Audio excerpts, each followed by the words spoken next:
নমস্কার সবাইকে। রেস্তোরাঁর স্বাদে একদম সহজ উপায়ে বাড়িতেই যদি বানিয়ে নেওয়া যায় মুখরোচক কোনো স্টার্টার, তাহলে তো আর কথাই নেই। আজকে আমি নিয়ে এসেছি দুর্দান্ত স্বাদের চিকেন ও পনির স্যাটে। ওপর থেকে একদম জুসি আর ভেতর থেকে সফট।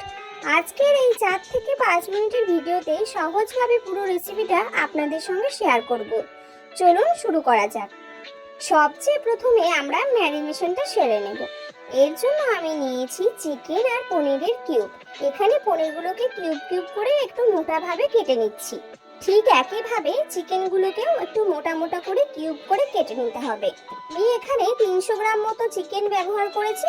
তোমরা তোমাদের যতটা দরকার তোমরা ততটা এখানে ব্যবহার করতে পারো। এবার এতে দিয়ে দেব পরিমাণ মতো আদা রসুন ও কাঁচা লঙ্কা বাটা আর ফ্যাটানো টক দই। আর দিয়েছি পরিমাণ মতো লবণ। হাত দিয়ে সবকিছু খুব ভালো করে মেখে নিতে হবে, যাতে মশলাটা চিকেনে পনিরে আর সবজির গায়ে একদম ভালোভাবে লেগে যায়। এবার এটাকে ঢাকনা দিয়ে অন্তত 1 ঘন্টা রেস্টে রেখে দেব। এতে ভেতরে সব ফ্লেভার খুব সুন্দরভাবে ঢুকে যাবে। 1 ঘন্টা পর ম্যারিনেট করা চিকেন আর সবজিগুলোকে আমরা এক এক করে স্যাটে স্টিকে গেঁথে নেব। প্রথমে একটু পেঁয়াজ, ক্যাপসিকাম, টমেটো, তারপর চিকেন আর পনিরের টুকরো এভাবে পরপর সাজিয়ে সুন্দর করে একটা লুক নিয়ে আসব। দেখুন তো দেখতে কতটা কালারফুল আর আকর্ষণীয় লাগছে। এখানে একটা ছোট্ট টিপস বলে রাখি, আপনারা যদি কাঠের স্যাটে স্টিক ব্যবহার করেন তবে কাঠিগুলো গেঁথে নেওয়ার আগে 20 থেকে 30 মিনিট সাধারণ জলে ভিজিয়ে রাখবেন। এতে তেলে ভাজার সময় কাঠিগুলো সহজে পুড়ে বা কালো হয়ে যাবে না। এক এক করে আমি বেশ কয়েকটি স্টিক এভাবেই তৈরি করে নিচ্ছি। এভাবে সাজিয়ে নিলে প্রতিটা বাইটে মাংস, পনির আর সবজির ক্রাঞ্চি টেক্সচার একসঙ্গে পাওয়া যাবে। আমাদের সবগুলো স্যাটে স্টিক কিন্তু একদম সুন্দরভাবে রেডি হয়ে গেছে। এবার তৈরি করে নেব দারুণ একটা কোটিং ব্যাটার। একটা থালে নিয়ে নিয়েছি কর্নফ্লাওয়ার, সামান্য বেসন, একটু আদা রসুন বাটা আর সামান্য লেবুর রস।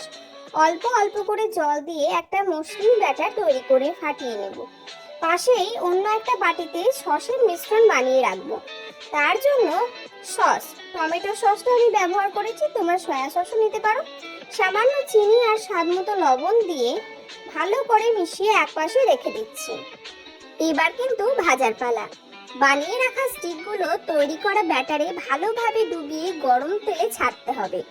মিডিয়াম আঁচে গোল্ডেন ব্রাউন আর ক্রিস্পি হওয়ার প্রথমে এক একটা স্টিক নিয়ে তৈরি করে রাখা ঘন ব্যাটারের মধ্যে খুব ভালোভাবে ডুবিয়ে নেব। খেয়াল রাখতে হবে যাতে পনির, চিকেন আর সবজিগুলোর প্রতিটি খাজে ব্যাটারের একটা সুন্দর কোটিং লেগে যায়। ব্যাটারটি এমনভাবে ফেটানো হয়েছে যাতে ভাজার পর বাইরের লেয়ারটা একদম মচমচে বা ক্রিস্পি হয়।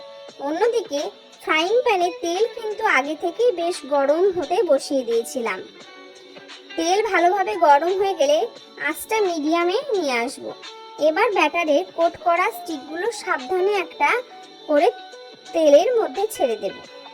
কড়াইতে একসঙ্গে বেশি স্টিক দেবেন না, তাতে ভাজার সময় কাঠিগুলো উল্টাতে সমস্যা হতে পারে আর তেলের তাপমাত্রা কমে যেতে পারে।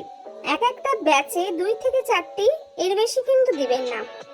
আজ মিডিয়ামে রেখে আস্তে আস্তে ভাজতে হবে, যাতে ভেতরে থাকা চিকেনটা পুরোপুরি সেদ্ধ হয়ে যায় আর ওপরের কোটিংটা একদম গোল্ডেন ব্রাউন ও মচমচে হয়ে ওঠে। মাঝে মাঝে সাবধানে কাঠিগুলো উল্টে পাল্টে দিতে হতে পারে, যাতে সমানভাবে ভাজা হয়। দেখুন কি সুন্দরভাবে একটা গোল্ডেন কালার চলে এসেছে আর ভীষণ সুন্দর একটা সুগন্ধ বেরোচ্ছে। এবার এক এক করে অতিরিক্ত তেল ঝরিয়ে ভেজে রাখা স্যাটের স্টিকগুলো আমরা প্লেটে তুলে নেব। আমাদের ফ্রাই করা তো একদম রেডি।